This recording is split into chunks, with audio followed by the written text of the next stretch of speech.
ஆகாஷ்வாணி.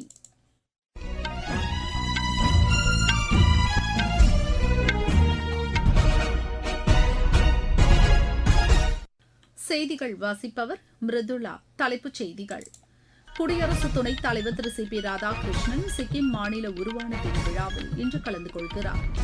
5 நாடுகள் அரசுமுறை பயணத்தின் 2ஆம் கட்டமாக பிரதமர் திரு நரேந்திர மோடி நெதர்லாந்து சென்றடைந்தார். தரமான காகித பொருட்களை தயாரிப்பதில் அதிக கவனம் செலுத்தப்பட்டு வருவதாக மத்திய அமைச்சர் திரு அஸ்வினி வைஷ்ணவ் கூறியுள்ளார். அமெரிக்கா, சீனா இடையே முக்கிய வர்த்தக ஒப்பந்தங்கள் கையெழுத்தாகியுள்ளதாக அதிபர் திரு டொனால்டு டிரம்ப் தெரிவித்துள்ளார்.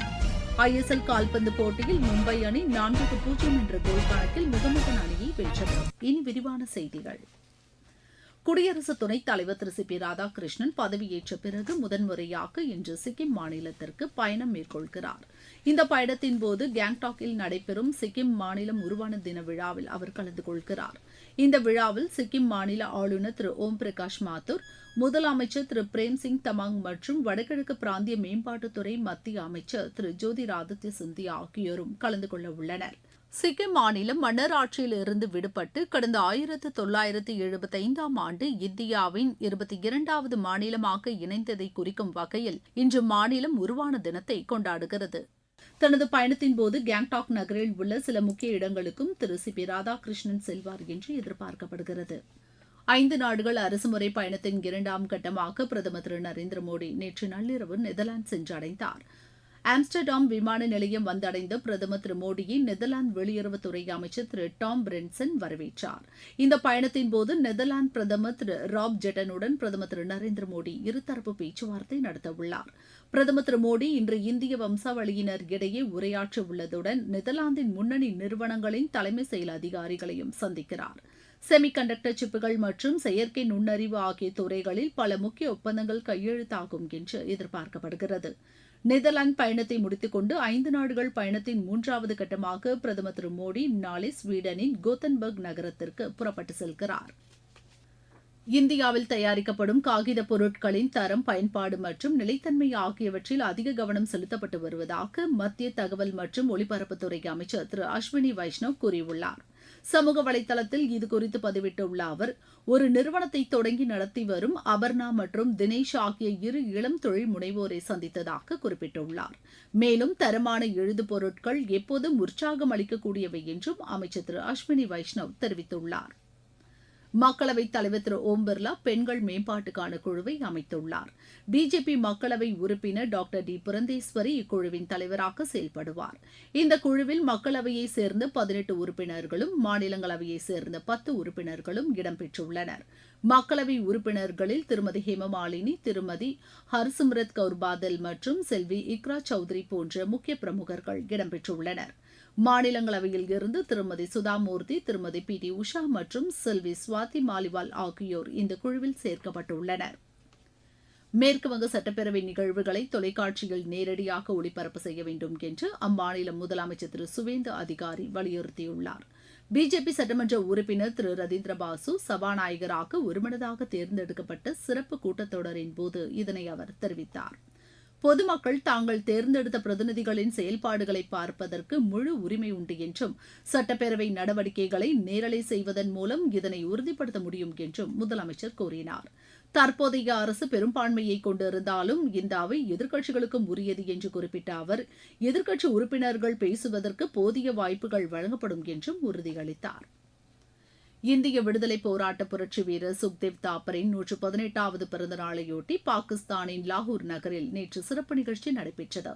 பாகிஸ்தான் பகத்சிங் நினைவு அறக்கட்டளை ஏற்பாடு செய்திருந்த இந்த நிகழ்ச்சியில் பேசிய அதன் தலைவர் திரு இம்தியாஸ் ரஷீத் குரேஷி, காலனி ஆதிக்கம், ஒடுக்குமுறை மற்றும் அநீதிக்கு எதிராக மக்களை விழிப்படைய செய்ய சுக்தேவ், பகத்சிங் மற்றும் ராஜ்குரு போன்ற மாபெரும் புரட்சியாளர்கள் தங்களது உயிரை தியாகம் செய்துள்ளதாக குறிப்பிட்டார். இந்த தலைவர்கள் சுதந்திரம், சமத்துவம் மற்றும் நீதியின் உண்மையான அர்த்தத்தை மக்களுக்கு கற்றுக் கொடுத்துள்ளதாகவும் அவர் கூறினார். நீங்கள் கேட்டுக்கொண்டிருப்பது ஆகாஷ்வாணியின் செய்தி அறிக்கை.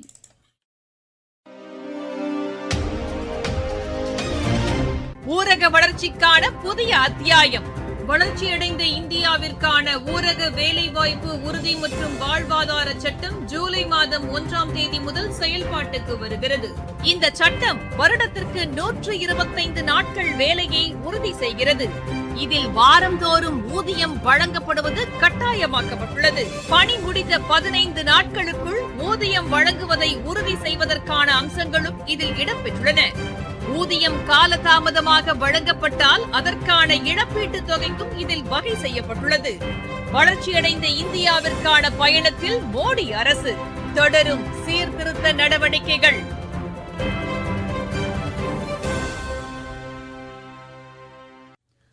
அமெரிக்கா சீனா இடையே முக்கிய வர்த்தக ஒப்பந்தங்கள் கையெழுத்தாகியுள்ளதாக அதிபர் திரு டொனால்டு டிரம்ப் தெரிவித்துள்ளார். தனது சீன பயணத்தை முடித்துக் கொண்டு நாடு திரும்பும்போது விமானத்தில் செய்தியாளர்களிடம் பேசிய திரு டிரம்ப், சீன அதிபர் திரு ஜி ஜின்பிங்குடன் நடத்திய பேச்சுவார்த்தைகளை தொடர்ந்து சீனா 200 போயிங் விமானங்களை வாங்க ஒப்புக்கொண்டுள்ளதாக தெரிவித்தார். மேலும் அடுத்த கட்ட பேச்சுவார்த்தைகளுக்கு பிறகு கூடுதலாக பல விமானங்களை வாங்குவதற்கான சாத்தியக்கூறுகள் உள்ளதாகவும் அமெரிக்க அதிபர் திரு டிரம்ப் குறிப்பிட்டுள்ளார். இந்நிலையில் செய்தி தொலைக்காட்சி ஒன்றுக்கு திரு டிரம்ப் அளித்த பேட்டியில், ஹோர்முஸ் நீரிணை திறந்துவிடப்படும் என்றும் ஈரான் அணு ஆயுதம் பெறுவதை அமெரிக்கா ஒருபோதும் அனுமதிக்காது என்றும் திரு டிரம்ப் தெரிவித்துள்ளார்.